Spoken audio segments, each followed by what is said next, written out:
Célébrant ses résultats positifs de 2023, Liberty Media en dévoile plus sur ses intentions de croissance du chiffre d'affaires de la Formule 1 pour les 2 prochaines années. Objectif est d'augmenter de 700 millions de dollars ce chiffre et surtout augmenter les revenus sponsoring sur les circuits ou autrement. Un futur point de divergence entre les propriétaires de la Formule 1 et les équipes. Bienvenue dans le podcast Tomorrow News F1 qui vous met à l'avant-poste des signaux faibles qui vont avoir un impact sur le futur.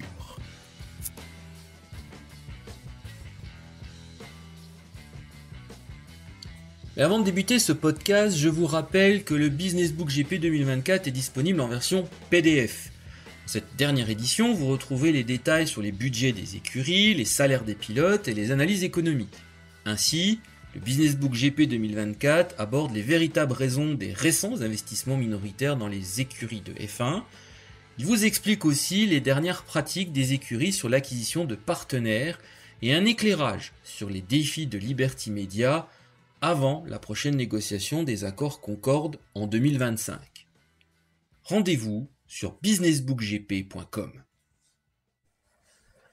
Page 128 du document financier fourni aux investisseurs de la Formula One Group, société cotée au Nasdaq. Liberty Media, le propriétaire de l'aspect commercial de la Formule 1, indique que la croissance de la discipline reine du sport automobile passera par le développement de nouveaux circuits dans des secteurs géographiques nouveaux. Cap ainsi sur l'Asie et un ticket d'entrée à 60 millions d'euros par année pendant minimum 5 ans. Augmentation aussi des droits TV sur certaines zones, bien que ce point arrive déjà à son sommet aujourd'hui. Je le rappelle, le contrat avec la chaîne Sky est de 250 millions de dollars par an, un contrat stratégique qui expire à la fin de cette saison 2024. L'autre accord étant le contrat de retransmission avec ESPN aux États-Unis contre 90 millions d'euros par saison et je le rappelle, 1 million de téléspectateurs par course, un total souhaité de 25 millions par le diffuseur en cette saison 2024 et 36 millions l'an prochain et les suivantes. Reste donc l'aspect sponsoring des circuits, qui est encore le point faible du plan produit actuel. Et pour cause. Lors du précédent contrat des accords Concorde qui expire, je le rappelle, en 2025, le pacte indiquait que l'objectif était de relancer la machine à séduire les partenaires pour les équipes. Ainsi, depuis 2021, la croissance est spectaculaire. Selon nos données, le cumul des écuries durant la première année d'activation des accords Concorde était de 1,4 milliard d'euros. Aujourd'hui, le cumul des partenaires privés, selon nos estimations, est de 2,1 milliards d'euros, soit une augmentation de 55%. Les 5 plus gros partenaires sont Oracle avec Red Bull, 85 millions d'euros, Petronas pour Mercedes pour 70 millions d'euros, Aramco avec Aston Martin, Ineos avec Mercedes et OKX avec McLaren pour 55 millions d'euros chacun. Précise une petite parenthèse en passant. Pour Hewlett-Packard et Ferrari, ça ne sera comptabilisé finalement qu'en 2025 avec un total de 75 millions d'euros. Son apport en 2024 est alors estimé à 36 millions d'après nos informations. Ainsi, des sommes importantes en comparaison de ce que touche Liberty Media avec ses sponsors sur les circuits. Pour rappel, MSC Croisière débourse 30 millions d'euros par an avec un contrat qui expire en 2024. DHL et Lenovo, 18 millions d'euros par an, expirant aussi en 2024. Aramco avec un contrat de 250 millions d'euros, Salesforce avec un total de 140 millions et Crypto.com 90 millions d'euros, mais ces contrats vont voir leur expiration programmée en 2026. Ajoutons à cela Pirelli et ses 28 millions d'euros par an et environ 200 à 220 millions de partenariats sont à comptabiliser chaque saison. Toutefois, par rapport au chiffre d'affaires annoncé de 3,8 milliards, ça représente que 5,5% du budget. Donc, un point de croissance évident. Objectif, augmenter de 150% cette partie du chiffre d'affaires pour obtenir à minima 500 millions par an. Avec un objectif, je le rappelle, de 4,5 milliards de dollars de chiffre d'affaires en 2026, l'enjeu est stratégique. D'autant que la valeur de la Formule 1 se stabilise à 18-19 milliards de dollars, loin des objectifs affichés par Liberty Media. Je le rappelle, encore une fois, 5 milliards de dollars de chiffre d'affaires à l'horizon 2028 et surtout 50 milliards de valorisation en bourse. Pour cela, il faut que la part du sponsoring soit de 10% au minimum afin d'augmenter encore les revenus de la prochaine session de négociation. Car l'enjeu est de signer des accords de 50 millions de dollars au minimum pendant 3 à 5 ans et ensuite viser 90 et 100 millions de dollars, ce qui permettrait d'atteindre les objectifs. Le problème est que si Mercedes, Red Bull et Ferrari disposent de partenaires de plus de 70 millions de dollars, ce n'est pas le cas des autres écuries. Ainsi, la chasse aux sponsors est donc ouverte et désormais, Liberty Media entre dans la course. Retour en arrière si vous le voulez bien. Nous sommes en 2009, le conseil d'administration de l'Union des banques suisses, UBS, décide d'investir dans le sponsoring sportif. Le football est assez rapidement éliminé. Il faut une discipline mondiale, solide et ayant déjà un lien avec le milieu bancaire. La Formule 1 est alors la cible désignée avec une évaluation des potentiels commerciaux.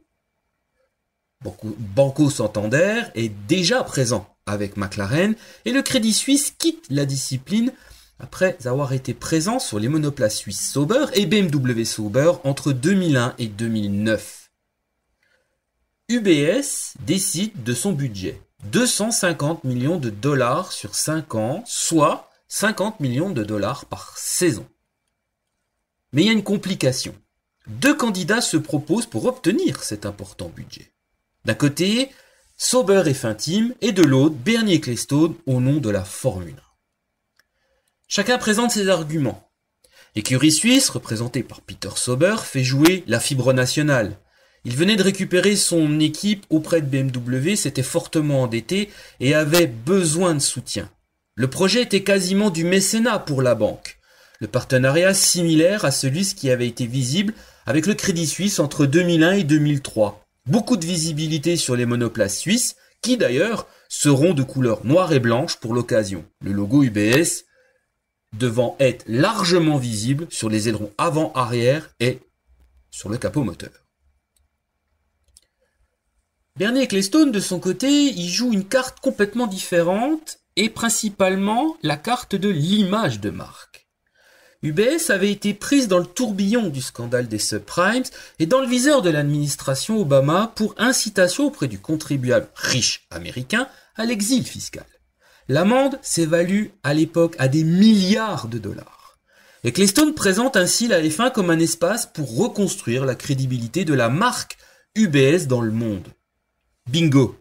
Le contrat ira pour Ecclestone, aux grandes dames de Peter Sauber à l'époque, qui sera obligé de faire avec un budget composé pour 90% des droits de TV obtenus à l'époque de BMW pour la saison 2010. Et ça va lui permettre aussi de reconstruire son offre de partenariat pour l'avenir. De son côté, UBS sera présent pendant 10 ans en F1 et déboursera un total de 400 millions de dollars de sponsoring pour s'afficher sur les circuits du calendrier de F1 entre 2010 et 2019. En parallèle de cette histoire, UBS, Bernie Ecclestone voulait faire le même scénario auprès de la société Lenovo, qui était sponsor de Williams en 2007, puis de McLaren en 2008, afin d'en faire un partenaire majeur. Mais cette fois-ci, la stratégie s'est pas matérialisée et ça a été un échec. Là est l'enjeu de Liberty Media sur le sponsoring. Les industries décidant de communiquer via l'événementiel, surtout sportif, sont généralement des secteurs qui sont fortement concurrentiels et qui vont chercher le parrainage pour faire ce qu'on appelle ni plus ni moins des transferts de valeur. Ces secteurs sont traditionnellement les banques, les assurances, l'agroalimentaire, les équipementiers, l'automobile, les pneumatiques, compagnies aériennes et la grande distribution, principalement dans les sports de haut niveau. Les écuries rivalisent désormais de créativité pour séduire les partenaires. McLaren ayant débuté la révolution en 2018. Largement suivi par Williams, Aston Martin et Ferrari aujourd'hui, Red Bull Racing et Mercedes AMG F1 élaborant une autre stratégie. C'est un mixte visant les partenariats techniques d'échange, l'apport de performance, l'apport des fans, la médiatisation augmentée, la transmission de valeur pour l'essentiel. Adjoindre une marque automobile au partenariat est devenu également stratégique pour les écuries présentes dans le paddock. Mais concernant Liberty Media, l'ambition est de parrainer un virage sur chaque course, de permettre aux fans de se déplacer et de comprendre les enjeux d'une course ou d'y participer et même de faire du naming des courses sprint. Un ensemble finalement assez convenu et aussi peu révolutionnaire. C'est ainsi que Liberty Media avait jusqu'à présent réduit l'impact luxe, je mets des guillemets, qu'avait été initié par Bernie Ecclestone depuis les années 1980, avec l'image de la Formule 1. Ça faisait partie de sa stratégie d'ouverture à Liberty Media. Mais avec l'arrivée de Las Vegas dans le calendrier, l'ambition est devenue beaucoup plus claire. Viser une clientèle riche, avide d'expérience et d'affichage de style de vie. Ainsi, Liberty Media peut viser la signature en fait avec un grand groupe de luxe, par exemple, pour 100 à 150 millions d'euros par an, afin de soutenir sa croissance. On voit bien que Louis Vuitton, on l'a vu lors du Grand Prix de Monaco, propose déjà des écrins protégeant des trophées, mais ça reste assez discret. Au lieu de faire un trophée par de l'intelligence artificielle, comme le Grand Prix du Canada il y a eu dernièrement, il serait pertinent de faire réaliser l'intégralité des trophées et les médailles de sprint par un joaillier, par exemple.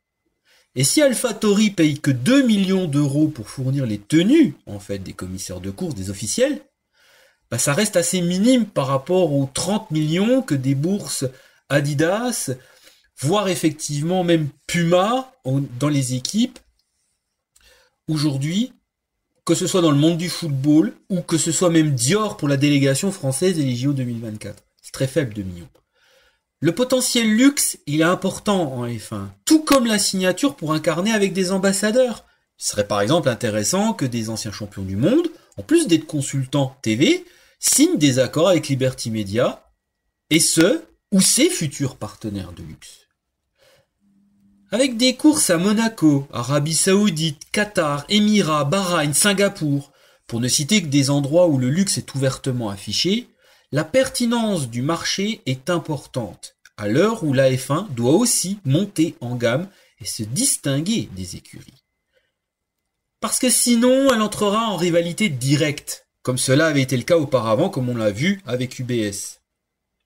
Et cela mettra fortement en difficulté Liberty Media dans les négociations sur les accords Concorde futurs. En effet, à l'époque d'UBS, Bernie Ecclestone était très politique avec les négociations envers les écuries, imposant une certaine brutalité que refuse de reproduire Liberty Media aujourd'hui. La société américaine est plus partisan de l'union pour le bien commun, s'inspirant beaucoup de la NHL et des sports US dans ce domaine. C'est pour que chacun y trouve son bénéfice. Mais lorsque l'argent est en jeu, et surtout l'argent de partenaires privés, l'union se transformera en front ouvert. Car n'oublions pas une chose, depuis 1968, le sponsoring est l'exclusivité des écuries. Cela imposera un changement de paradigme important pour l'avenir. Ça sera un nouveau chantier de réforme pour Liberty Media en F1. N'oubliez pas que demain sera autrement.